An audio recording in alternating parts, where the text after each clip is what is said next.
కదా ఆయన బయటకు వచ్చింది. సార్ దీనికి అనుసంధానంగా మరి మోడీ గెలుపు మోసం అని చెప్పి ఓట్లపై రాహుల్ మాట్లాడడం, దీని మీద సుప్రీం సీరియస్. రాహుల్ గాంధీ మేమే గెలవాల్సింది ఎన్నికల్లో, దాన్ని మోడీ హైజాక్ చేశాడు ఎన్నికల సంఘం సహాయంతో. ఇవి ఇప్పుడు గత ఎన్నికల్లో కూడా జస్ట్ ఆంధ్రప్రదేశ్ గురించి ఒక్క మాట చెప్తాను. రఘురామకృష్ణరాజు అప్పుడు ఒక లేఖ చెప్తే ఆయనకు లేఖ రాసింది ఎన్నికల సంఘం. ఆంధ్రప్రదేశ్లో 27 లక్షల దొంగ ఓట్లు ఉన్నాయని గత 2023లో, తర్వాత సర్దుబాటే. ఇప్పుడు బీహార్కి వచ్చేసి ఇక్కడికి వచ్చేసరికి రాహుల్ గాంధీ ఏమంటారు, మహారాష్ట్ర ఇట్లా చాలా చోట్ల, కర్ణాటక చాలా చోట్ల మా పార్టీ గెలిచి ఉండేది, మాకు రావాల్సిన విజయాన్ని ఎన్నికల సంఘం యొక్క మాయాజాలం వల్ల మోదీ గెలిచి మెజార్టీ లేకపోయినా ఆయన అధికారంలోకి వచ్చాడు. సో మోదీ మా ఓట్ల చౌర్యమే కాదు, అసలు గెలుపు చౌర్యం. 2024లో మేము అధికారంలోకి రావాల్సిందని మోదీ తీసుకున్నారు. దీనికి ఎన్నికల సంఘం సహకరించింది, ఎన్నికల సంఘం కుమ్మక్కైంది.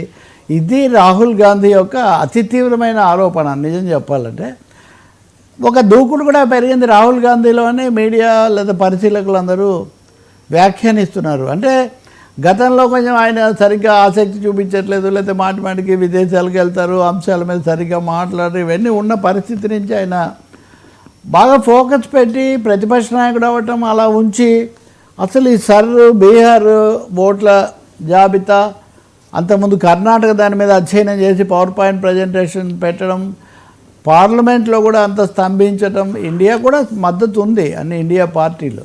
వీటన్నిటి ద్వారా అధికార పార్టీని, మోదీని రాహుల్ గాంధీ ఒక ధీటుగా ఎదుర్కొంటున్నాడు. నిజం చెప్పాలంటే రాహుల్ గాంధీ నాయకత్వ అవకాశాలు పెరుగుతున్నాయనే చర్చ జాతీయ మీడియాలో, అంతర్జాతీయ మీడియాలో కూడా అది కనిపిస్తుంది. దానికి తగినట్టే ఇదిగో ఇప్పుడు జగన్మోహన్ రెడ్డి కూడా ఇంతకాలం తర్వాత రాహుల్ గాంధీని పేరు పెట్టి విమర్శిస్తున్నారంటే రాహుల్ దూకుడు, రాహుల్ మీద ఫోకస్ పెరుగుతుంది అనే ఒక అభిప్రాయం కూడా ఉంది. నేను గార్డియన్ ఇలాంటి పత్రికలు కూడా లీడర్ ఆఫ్ అపోజిషన్ బాగా పుంజుకుంటున్నాడు ఈ తాజా దీంట్లో. ఎన్నికల సంఘం ఏమో చాలా దాగుడు మూతలు ఆడుతుంది. ఎన్ని దాగుడు మూతలు అంటే ఇప్పుడు కూడా సుప్రీంకోర్టులో ఈ సమయంలో కూడా విచారణ జరుగుతుంది ఈ బీహార్ ఎన్నికల దాని మీద. వాళ్ళు 65 లక్షల ఓట్లు తీసేశారు కదా అంటే దాని మీద సరైన వివరణ లేదు. వాటి వివరాలు ఆ జాబితా ఇవ్వండి, మీరు తీసేసిన జాబితా ఇవ్వాలని మాకు రూల్ ఎక్కడ లేదు, ఎక్కడికక్కడ మీరు చూసుకోండి అంటారు. ఇది ఎక్కడ తేలేటటువంటి విషయం కాదు కదా. ఇంకోటి 11 పత్రాలు తెచ్చి ఇవ్వమంటే సామాన్య ప్రజలు, వలసపోయే బీహార్ వలస కార్మికులు వీళ్ళందరూ అన్ని పత్రాలు ఎక్కడి నుంచి తెచ్చిస్తారు అని అడిగితే వర్మ ఇక్కడ 3 విషయాలు చెప్తాను.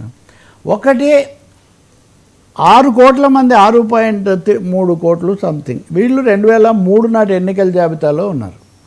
ఇప్పుడు 7.2924 కోట్ల పత్రాలు తిరిగి వచ్చాయి, మిగిలినవి రాలేదు. 65 లక్షల ఓట్లు లేవు అని వీళ్ళు ప్రకటించారు. దీని మీద సుప్రీంకోర్టులో వాదనలు వస్తే వాళ్ళు ఏమంటారు, 2003 జాబితాలో ఉన్న 6.3 కోట్ల మంది ఓటర్లు ఇప్పుడు ఏ పత్రాలు సమర్పించిన అవసరం లేదు అని. మరి మీరు ప్రకటన చేసేటప్పుడు అలా చేశారా? మీరు ప్రకటన చేసేటప్పుడు అలా చేయలేదే. అలాగే ఎన్నికల సంఘం అభ్యంతరం పెట్టిన తర్వాత ఎన్నికల సంఘం సుప్రీంకోర్టులో అభ్యంతరం పెట్టిన తర్వాత ఎన్నికల సంఘం ఏ పత్రాలైనా ఆమోదిస్తామని అక్కడ చెప్పింది. మళ్ళీ బయటకు వచ్చి ఆధార్ కార్డు, ఐడి కార్డు పనికిరావు అని చెప్పింది. కాబట్టి ఏ పత్రాలను చెప్పడంలో కానీ, ఏవి తీసుకోవాలంటంలో కానీ ఎన్నికల సంఘం పూర్తిగా విఫలమవడమే కాదు, పక్కదో పట్టించేటటువంటి ప్రయత్నం చేసింది. రాహుల్ గాంధీ దూకుడు పెరగడానికి ఒక కారణం ఏమంటే, ఉదాహరణకు మింటా దేవి అని ఒక ఆమె ఉంది. మింటా దేవి అని ఒక ఓటర్. ఆమెకు ఎన్నికల జాబితా తాజా దాని ప్రకారం ఆమెకు 124 ఏళ్ళ వయస్సు.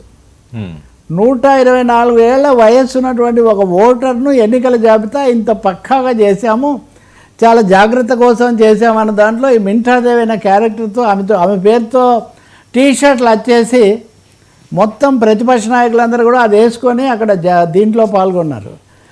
ఒక 62 మంది చచ్చిపోయిన వాళ్ళు బతికున్నారు, ఇంకో 120 మంది బతికున్నారన్న వాళ్ళు చచ్చిపోయారు.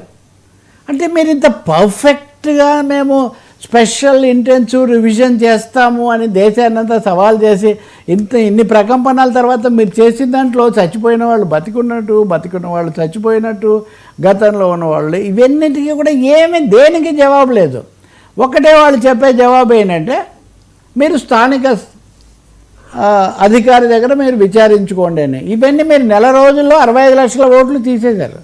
అసలు చూడటానికే టైం పడుతుంది కదండి. 65 లక్షల మందికి సంబంధించిన సమీక్ష మీరు ఎప్పుడు చేశారు అని.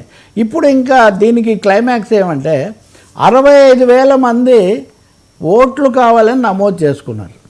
65,000 మంది హఠాత్తుగా ఎందుకు చేసుకున్నారు అంటే వాళ్ళనేది మేమేంటి ఎవరిని తీసేసినా వాళ్ళు మళ్ళీ ఓటర్గా చేసుకోవచ్చని. బీహార్లో స్థానికులు చెప్తున్నది ఏంటంటే మేము వెళ్ళి మా ఓటు అన్యాయంగా తీసేశారని ఎవరు చెప్పినా కానీ మీరు మళ్ళీ అప్లై చేసుకోండి ఫామ్ సెక్షన్ 6 కింద అన్నారు, మేము అప్లై చేసుకుంటున్నాము అని. అంటే ఉన్న ఓట్లు 65 లక్షలు తీసేసి ఇందులో ఒక 65,000 మంది ఏమో కొత్తగా దరఖాస్తులు పెట్టుకుంటున్నారంటే ఈ మొత్తం తిక్కమక, ఈ మొత్తం గజిబిజి ఎందుకు సృష్టించబడినట్టు, ఇది సరి అవుతుందా లేదా? ఇది సుప్రీంకోర్టులో కూడా జస్టిస్ సూర్యకాంత్ ధర్మాసనం ముందు చాలా తీవ్ర స్థాయిలో కపిల్ సిబాల్ లేకపోతే అభిషేక్ సింఘ్వి వీళ్ళందరూ ఇది నడుస్తుంది ఈ సమయంలో. వాళ్ళైతే ఓ మాట అన్నారు, ఒకటి ఈ కార్డులు ఐడి కార్డులు ఇవి పౌరసత్వం కాదు, కానీ పౌరసత్వం ఉంటేనే ఓటు అని ఎక్కడ లేదు. అది చర్చ వేరు, ఇది చర్చ వేరు. కానీ కోటి ఓట్లు కనుక తీసేస్తే మేము ఊరుకోము, మేము జోక్యం చేసుకుంటాము. బీహార్లో పత్రాలు పెట్టుకోరు అంటే బీహార్ ఏమైనా వేరుగా ఉందా? ఇలా చాలా వాదోపవాదాలు ఉద్రిక్తంగా జరుగుతున్నాయి అక్కడ. సుప్రీంకోర్టు అయితే మటుకు ఈ పరిస్థితి పట్ల మేము ఆందోళన చెందుతున్నాం, నమ్మకం కోల్పోతున్నాం. ఈ నమ్మకం లేకపోవడం వల్ల క్రెడిబిలిటీ గ్యాప్ కూడా ఇక్కడ చాలా ఎక్కువగా వస్తుంది అనేటటువంటి మాట చెప్తున్నారు. మరి అంతిమంగా ఏమవుతుంది? ఎన్నికల సంఘం ఇన్ని ట్విస్టులు, ఇన్ని పిల్లి మొగ్గలు ఎందుకు వేస్తూ ఉంది? ఒక విధంగా దొరికింది, బోన్లో దొరికిన పరిస్థితిలోనే ఉంది. ఇప్పుడు సుప్రీంకోర్టు ఎలాంటి వైఖరి తీసుకుంటారన్నదే ఇక్కడ ముఖ్యమైనది. సుప్రీంకోర్టు 2 మాటలు చెప్తున్నారు. ఒకటి, ఎన్నికల సంఘం ఓటర్లను తొలగించటం కాదు, చేర్చటం జరగాలి అన్నది మాకు ముఖ్యమైనది అంటున్నారు. కానీ రెండవ వైపున ఎన్నికల సంఘం యొక్క బాధ్యతలను మేమేం చేయలేం కదా అని. అందుకనే తేజస్వి యాదవ్ కూడా మేము పరిశీలన వద్దని చెప్పట్లేదు, జరిగిన పద్ధతి బాగాలేదని మేము చెప్తున్నామని ఖచ్చితంగా చెప్తున్నారు. సో ఒక పెద్ద దుమారమే ఇది సృష్టించిందని మనం ఖచ్చితంగా చెప్పవచ్చు. ఈ సమయంలో కూడా మరి ఇందాక మనం మాట్లాడినట్టు జగన్ లాంటి వాళ్ళు జాతీయ కోణం కాకుండా దీన్ని మళ్ళీ రాష్ట్ర కోణం, మళ్ళీ రాహుల్కు వీళ్ళకి ఏదో ఉంది ఈ పద్ధతిలోనే ఆయన మాట్లాడుతున్నారు. అది అంత ప్రధానం కాదు. కానీ సుప్రీంకోర్టు విచారణ అయిన తర్వాత ఎన్నికల సంఘం తప్పకుండా చాలా ఇరకాటంలో పడింది. ఎన్నికల సంఘం ఇరకాటంలో పడింది అనేది నిస్సందేహం.